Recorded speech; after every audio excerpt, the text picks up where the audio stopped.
Radio Arc-en-Ciel et Iris vous donnent le sourire. Levée de rideau, votre rendez-vous découverte, culture, rencontre, le théâtre sous tous les angles. Alors comme c'est un sujet très vaste, vu l'évolution du théâtre, de l'utilisation et donc de la signification du masque au fil des siècles, j'ai choisi de me concentrer autour des origines du théâtre de masque, donc pendant la période antique. Donc dans un premier temps, le masque était le moyen le plus expressif qui était donné aux acteurs pour pouvoir révéler le caractère de leur rôle.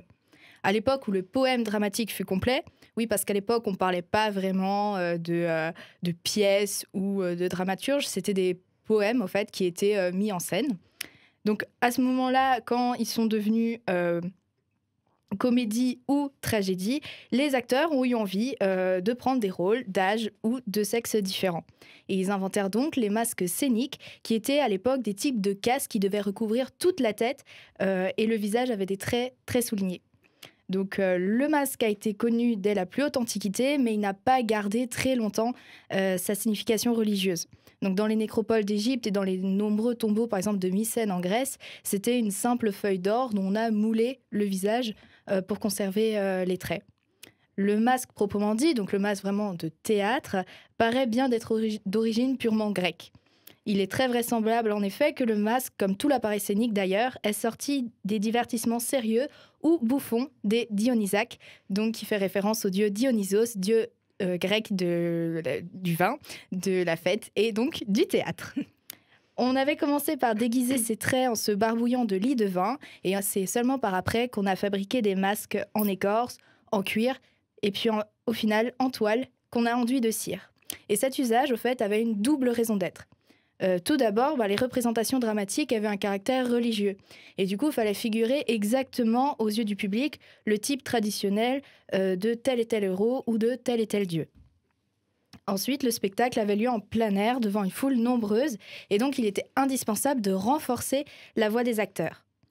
Aussi avait-on soin de disposer des bandes de métal autour de la bouche et parfois le masque en était même garni partout intérieurement. Et c'était du coup comme une sorte de porte-voix. Et d'ailleurs, ça me fait penser à Roland Barthes dans Fragment d'un discours amoureux.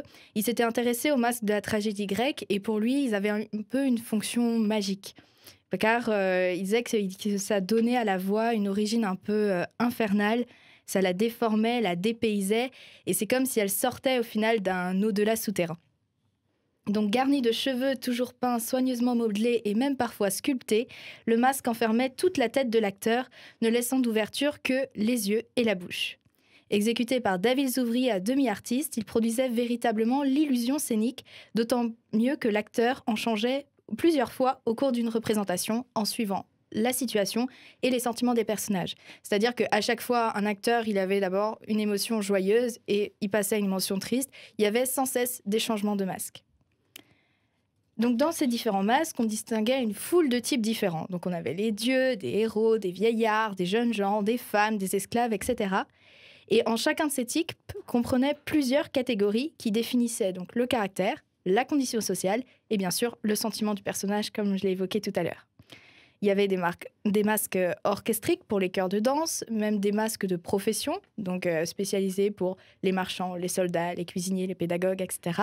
Et même des physionomies historiques consacrées par la tradition. Par exemple, Socrate avait son propre masque. Et pour des personnages de théâtre, Oedipe avait également le sien. Et donc tous ces masques-là, on peut quand même les classer dans 4 grandes catégories. Bien évidemment, ceux de la comédie, qui eux soulignent le ridicule, ceux de la tragédie, qui eux montrent la terreur, ceux du drame satirique, et enfin ceux des danseurs, qui eux avaient la particularité d'avoir la bouche fermée. C'est pour cela qu'on les appelle masques muets ou bien masques orchestrés. Les masques sont utiles pour les changements de rôle et l'identification rapide des personnages sur scène, et c'est pour cela qu'ils avaient différentes couleurs. Donc rouge pour les satyres et les esclaves, brun pour l'homme libre ou encore blanc pour les femmes. Et d'ailleurs, en parlant de femmes, bien que dans le théâtre des rôles de femmes soient joués, donc pendant la période antique, les acteurs sont tous des hommes. Et chez les Romains, les comédiens, c'était plus souvent des esclaves ou des affranchis, donc un esclave à qui on a redonné sa liberté, car tout citoyen qui voulait être acteur était en effet privé de ses droits civiques et politiques. Et je pense que ça fait un peu référence à la pensée platonienne, du coup, qui avait complètement condamné le théâtre de la cité. Donc, bien évidemment, il y a eu plein d'autres grands moments de théâtre, comme la Commedia dell'arte ou beaucoup plus contemporain, le jeu de clown avec le nez. Mais je me ferai un plaisir de détailler ça dans une prochaine émission. Levée de rideau, votre rendez-vous découverte, culture, rencontre, le théâtre sous tous les angles.